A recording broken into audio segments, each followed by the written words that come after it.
জায়গায় বসে গল্প করবেন সে সুযোগও ছিল না। চড়া নির্যাতন জুলুম অত্যাচারের মধ্যে এদেশের নিরীহ মানুষ নিষ্পেষিত হয়েছিল।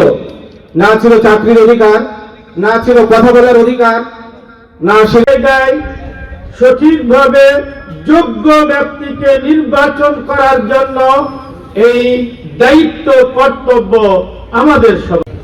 তো আমরা এখানে পূর্ববর্তী বক্তা স্ট্রেট হয়ে বললেন যে আসলে ভোট দিব বা নিয়োগ করে দেবেন, তারা শিক্ষিত মানুষ। এই স্বশিক্ষিত মানুষগুলোকে আপনি যদি এই জিনিসটা বুঝাই দিতে পারেন, পৌঁছাতে পারবো না। এই জন্য আমরা আজকে বিশেষভাবে আপনাদেরকে আহ্বান করেছি। আমাদের প্রধান উপদেষ্টা বিশেষ সহকারী স্যারের একটা মাফিয়াতান্ত্রিক শাসন থেকে আমাদেরকে মুক্ত করেছে। আমাদের সন্তানদের, আমাদের ভাই বোনদের জীবনের বিনিময়ে এই গণভোট যদি জয়ী না হয়, তাহলে সেই জুলাই অভ্যুত্থানের অপমৃত্যু ঘটবে। এটা আমি গতকালও বলেছি, কিন্তু আজ আমি আরেকটু এগিয়ে বলি। আমি বিশ্বাস করি, আমি অনেক চিন্তা করে দেখেছি যে এই গণভোট যদি ব্যর্থ হয়, তাহলে কার্যত পক্ষে আমাদের স্বাধীনতাই ব্যর্থতার মুখে পড়বে। বাংলাদেশে এরকম হেনা ভোট আগেও হয়েছে,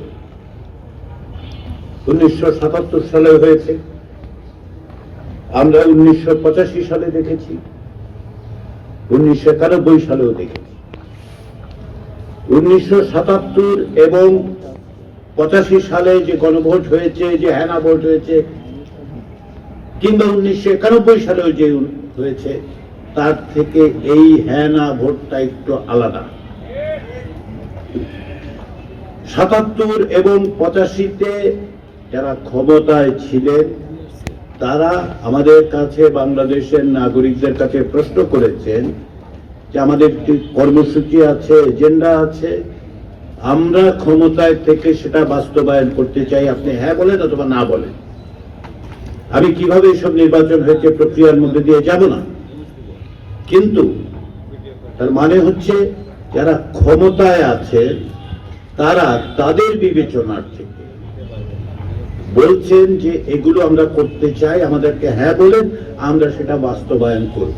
তারা করবেন, তারা ক্ষমতায় থাকবেন, তারা বাস্তবায়ন করবেন। কর্মসূচির সারবস্তু নিয়েও আমি বলছি, খেয়াল করে দেখুন, ওনারা ক্ষমতায় থেকে বাস্তবায়ন করার জন্য আপনার সম্মতি চাচ্ছেন। 2026 সালে যে গণভোট হচ্ছে, সেখানে কেউ ক্ষমতায় থাকার জন্য আপনার সম্মতি চাইছেন। 12ই ফেব্রুয়ারি যদি এই গণভোট এর মধ্য দিয়ে ইতিবাচক ফলাফল আসে, যেটা আমরা আশা করছি, যার জন্য আমরা চেষ্টা করছি, যার জন্য আপনাদের সকলের চেষ্টা আছে, তাতে কি হবে? তাতে কি অধ্যাপক ইউনূসের সরকার আগামী 5 বছর, 2 বছর, 9 বছর, 10 বছর থাকবে? থাকবে না। তাহলে গণভোটটা হচ্ছে কেন? গণভোটটা হচ্ছে কেন, তার জন্য আবার 1991 সালের গণভোটটা মনে করি। 1991 সালের হেনা ভোটে কি ছিল? জাতীয় সংসদ তৈরি হয়েছে, আপনারা ভোট দিয়েছেন, প্রতিনিধিরা গেছেন, তারা সিদ্ধান্ত নিলেন, যেহেতু তারা মনে করে অধিকাংশ বাংলাদেশের নাগরিক রাষ্ট্রপতি শাসিত ব্যবস্থার বদলে সংসদীয় ব্যবস্থা চান, তারা সেইভাবে সংবিধান সংশোধন করে আমাদের কাছে জিজ্ঞাসা করলেন যে এটাতে আপনাদের সম্মতি আছে।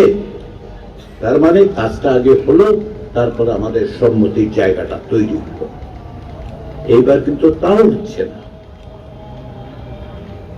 এবার যেটা হচ্ছে, সংখ্যাগরিষ্ঠ দল সংখ্যালঘিষ্ঠ দলের বিষয় না, এবার প্রথমে আপনাদের কাছে আসা হচ্ছে, বাংলাদেশের নাগরিকদের কাছে আসা হচ্ছে যে আপনারা বলুন 54 বছরে আমাদের যে বিচার ব্যবস্থা তৈরি হয়েছে সেটাকে আমরা অব্যাহত রাখবো। যেই বিচার ব্যবস্থা বলে রাষ্ট্রপতি একটা দণ্ডিত অপরাধীকে ইচ্ছা মতো তিনি মাফ করে দিতে পারেন, সেটা আপনারা রাখতে চান না চান না, সেটা বলেন তো, চান না চান না, এইটাই আপনার কাছে।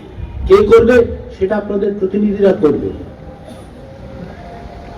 সেই জায়গায় আপনারা যাকে ইচ্ছা প্রতিনিধি পাঠান, আপনার দল ভিন্ন হবে, মত ভিন্ন হবে, আপনার পাশে যিনি বসে আছেন তিনি এক দলে ভোট দেবেন, আপনি এক দলে ভোট দেবেন, আপনার বাড়ির লোক অন্য জায়গায় ভোট দেবে, দিন।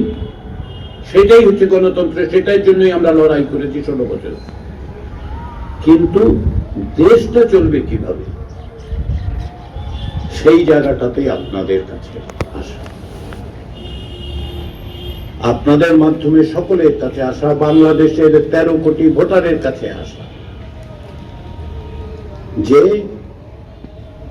দেশ ভবিষ্যতে কিভাবে চলবে, দেশ পরিচালনার দিক নির্দেশনাটা আপনাদের কাছ থেকে, বাংলাদেশের মানুষের কাছ থেকে আসা দরকার। এই জায়গায় আমরা আসলাম কিভাবে? স্যার, আমরা খুবই আপ্লুত, যেটি আমাদের প্রথম বক্তা বলে